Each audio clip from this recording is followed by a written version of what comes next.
लोकसेवा आयोगले लिने शाखा अधिकृत तहको शासन प्रणाली अन्तर्गत 1.6 राष्ट्रिय सुरक्षा व्यवस्थापन नेशनल सेक्युरिटी म्यानेजमेन्टको विषयमा आज हामी यस भिडियोमा छलफल गर्न गइरहेका छौं।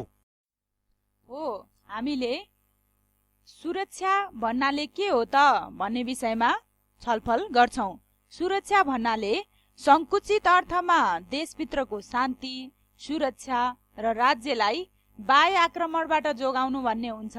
तर व्यापक अर्थमा मानव सुरक्षालाई राष्ट्रिय सुरक्षाको केन्द्रबिन्दुमा राखिनुपर्ने मान्यता रहेको छ। अथवा national security refers to state security and human security. यसले राज्यको सुरक्षा र मानवको सुरक्षालाई जनाउँदछ। त्यस्तै freedom from want, freedom from fear भनेर युएनओले पनि यसको परिभाषा गरेको छ। त्यस्तै सुरक्षा अन्तर्गत लाइफ, लिबर्टी र प्रोपर्टीको सुरक्षाको कुरा आउँछ। लाइफ, लिबर्टी र प्रोपर्टीको विषयमा हाम्रो अर्को स्लाइडमा पनि छलफल गर्छौं। र सुरक्षा भन्नाले यो एउटा क्रस कटिङ इस्युको रूपमा रहेको छ। सीमा सुरक्षा, नागरिकहरूको सुरक्षा, साइबर सुरक्षा, खाद्य सुरक्षा, सामाजिक सुरक्षा, आर्थिक सुरक्षा र अपराध नियन्त्रणदेखि दिगो विकासको सन्दर्भ समेत सुरक्षा अवधारणा अन्तर्गत आउँछ।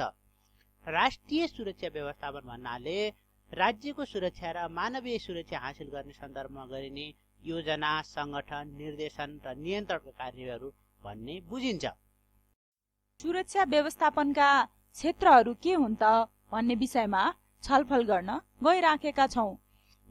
विषयगत आधारमा भन्दा यो जीवनको सुरक्षा, जस्तै व्यक्तिको जीव ज्यानको सुरक्षा, त्यस्तै स्वतन्त्रताको सुरक्षामा वाक स्वतन्त्रता, पेसाको स्वतन्त्रता, हिँडडुलको स्वतन्त्रता, अनि अर्को छ सम्पत्तिको सुरक्षा। सम्पत्तिको सुरक्षा अन्तर्गत सम्पत्ति आर्जन गर्ने, लाभ लिने, बिक्री वितरण गर्ने र हस्तान्तरण गर्ने आदि पर्दछन्।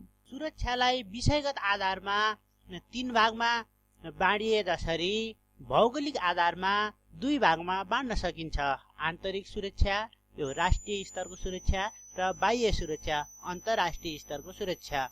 आन्तरिक सुरक्षा अन्तर्गत सामाजिक अपराध नियन्त्रण, हाइवे सुरक्षा, भिआइपी, भिभिआइपी सुरक्षा, सामरिक स्थानहरूको सुरक्षा, विपद व्यवस्थापन, द्वन्द्व नियन्त्रण र व्यवस्थापन जस्ता कुराहरू पर्दछन्। त्यसैगरी बाह्य सुरक्षामा आणविक हतियार नियन्त्रण र कटौती, आतंकवाद, साइबर हमला नियन्त्रण, महामारी नियन्त्रण। अहिले हामी यो भिडियो रेकर्ड गर्दैको समयमा विश्वव्यापी रूपमा कोरोना भाइरसको महामारी फैलिरहेको छ र यो पनि अन्तर्राष्ट्रिय सुरक्षाको एउटा ठूलो थ्रेट बन्न पुगेको छ। त्यसैगरी सीमा सुरक्षा, अन्तर्देशीय अपराध, संगठित अपराधको नियन्त्रण आदि पर्दछन्। त्यस्तै नेपालको संविधान राष्ट्रिय एकता र सुरक्षा सम्बन्धी नीति धारा 51 क मा के भनेको छ त? अब हामी त्यो विषयमा छलफल गर्न गइराखेका छौं।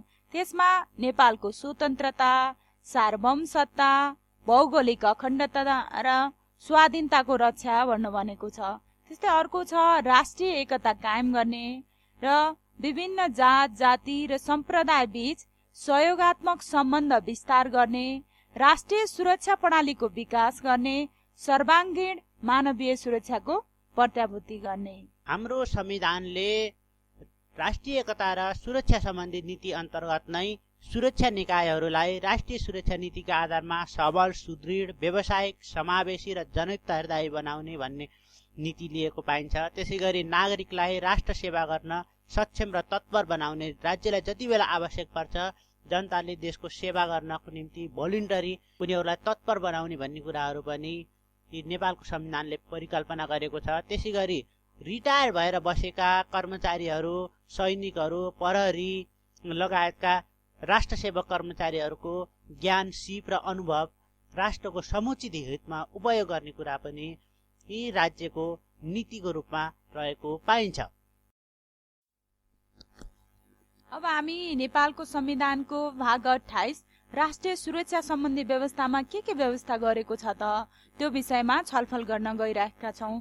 जस्तै प्रधानमन्त्रीको अध्यक्षतामा 7 सदस्यीय सुरक्षा परिषद हाम्रो रहन्छ र राष्ट्रिय हित, सुरक्षा र प्रतिरक्षा सम्बन्धी नीति तर्जुमा गर्दछ यसले र नेपाली सेनाको परिचालन र नियन्त्रण गर्दछ। यो राष्ट्रिय सुरक्षा परिषदमा गृहमन्त्री, रक्षा मन्त्री लगायत प्रधान सेनापतिको पनि यसमा सदस्य हुने व्यवस्था गरिएको छ। त्यसैगरी नेपालको संविधान भाग 28 मा नेपाल प्रहरी, सशस्त्र प्रहरी र राष्ट्रिय अनुसन्धान विभाग सम्बन्धी व्यवस्था संघीय कानुन बमोजिम हुने भनेर उल्लेख गरेको पाइन्छ। त्यसैगरी नेपाली सेनाको परिचालनको घोषणा भएको मितिले 1 महिनाभित्र प्रतिनिधि सभाबाट सो घोषणालाई अनुमोदन हुनुपर्ने भन्ने व्यवस्था रहेको पाइन्छ। यसरी सेना परिचालनको व्यवस्था रहेको छ। त्यो बाहेक पनि सङ्कटकालखेरि भिन्दै व्यवस्था संविधानले गरेको छ। अब हामी यसमा कानुनी तथा संस्थागत व्यवस्था के छ त भन्ने विषयमा छलफल गर्न गइराखेका छौँ। कानुनी व्यवस्था अन्तर्गत यसमा मुलुकी अपराध संहिता 2074 मा सुरक्षा सम्बन्धी व्यवस्था गरेको छ र त्यस्तै संगठित अपराध निवारण ऐन 2070, सम्पत्ति शुद्धिकरण निवारण ऐन 2064, विद्युतीय कारोबार ऐन 2063, सैनिक ऐन 2063, प्रहरी ऐन 2012, सशस्त्र प्रहरी ऐन 2058 र विशेष सेवा ऐन भनेर व्यवस्था गरेको छ। सुरक्षा सम्बन्धी कानुनहरू अन्य पनि थुप्रै छन् र तपाईँ हामीले इक्जामको पोइन्ट अफ भ्यूले यी कानुनहरू चाहिँ महत्त्वपूर्ण भएको कारणले गर्दाखेरि हामीले यहाँ लेखिदियौँ। त्यसबाहेक संस्थागत व्यवस्था के छन् त भन्दा राष्ट्रिय सुरक्षा परिषदको व्यवस्था छ संविधानमा, जो हामीले अगाडि पनि चर्चा गरिसकेका छौँ। त्यसैगरी प्रहरी परिचालनको लागि गृह मन्त्रालय, त्यसैगरी सेना परिचालनको लागि रक्षा मन्त्रालय, मुख्य मन्त्रालय तालुक मन्त्रालयको रूपमा रहेका छन्। त्यसैगरी नेपाली सेना, नेपाल प्रहरी, सशस्त्र प्रहरी र राष्ट्रिय अनुसन्धान विभाग गरी सुरक्षा निकायहरूका 4वटा सङ्गठनहरू रहेका छन्। सम्पत्ति शुद्धिकरण अनुसन्धान विभाग, केन्द्र, प्रदेश र जिल्लामा सुरक्षा समिति, खास गरेर पहिला केन्द्र, क्षेत्र र जिल्ला गरेर 3 तहमा सुरक्षा समिति थियो। अहिले हामी सङ्घीयतामा गइसकेपछि प्रदेश सुरक्षा समितिको कुरा आइरहेको छ। कानुन चाहिँ यो भिडियो तयार पार्दासम्म संसदमा विचाराधीन अवस्थामा रहेको म जानकारी गराउन चाहन्छु। त्यस्तै राष्ट्रिय सुरक्षा व्यवस्थापनका चुनौतीहरू के हुन् त? एकचोटि तपाईँले हामीले यो भन्नुभन्दा अगाडि सोच्नुहोस् त के हुन्, कल्पना गर्नुहोस् त। एउटा छ यो सङ्गठित अपराधको रूपमा, यो विश्वव्यापी रूपमै यो समस्याको रूपमा आइपरेको छ। अर्को छ अपराधमा नयाँ प्रविधि र तरिकाहरूको प्रयोग। अब विश्वमा विभिन्न किसिमको टेक्नोलोजी प्रविधिहरूको प्रयोग हुँदै गर्दा त्यसै अन्तर्गत नै यसको प्रभाव, यसको अपराधहरू बढिराखेको छ र हाम्रो जो संयन्त्र, सुरक्षा संयन्त्र छ त्यो प्रविधिहरूप्रति अपडेट नभएको अवस्था छ। यसले गर्दा ती गलत कार्यहरूलाई नियन्त्रण गर्न कठिन भएको अवस्था छ र विभिन्न सुरक्षा निकाय बीचको अन्तर समन्वय र छिमेकी देशहरूसँगको सीमा विवाद, तपाईँले हामीलाई हाम्रा छिमेकीहरूसँग भएको सीमा विवाद घरिघरि समाचारहरूमा घरिघरि विवाद आइराखेको हामी सुन्छौँ। त्यस्तै साना हतियारहरूको नियन्त्रण र राजनैतिक वा विभिन्न आवरणमा रहेका सशस्त्र समूहहरू। अर्को यो नयाँ सुरक्षा चुनौतीको रूपमा जलवायु परिवर्तन आएको छ। केही दशकभन्दा अगाडि जलवायु परिवर्तनलाई सुरक्षा चुनौतीको रूपमा खासै हेरिएको पाइँदैन थियो, तर अहिले जलवायु परिवर्तनको कारणले गर्दाखेरि प्रत्यक्ष र परोक्ष रूपमा देशको अर्थतन्त्रलाई मात्र प्रभाव पारिरहेको छैन, त्यसले विभिन्न प्रकारका प्राकृतिक प्रकोपहरू निम्त्याउने र सुरक्षा चुनौतीहरू पनि सिर्जना गरेको पाइन्छ। त्यसैगरी संविधानको सर्वस्वीकार्यता हासिल गर्ने अर्को चुनौती रहेको छ।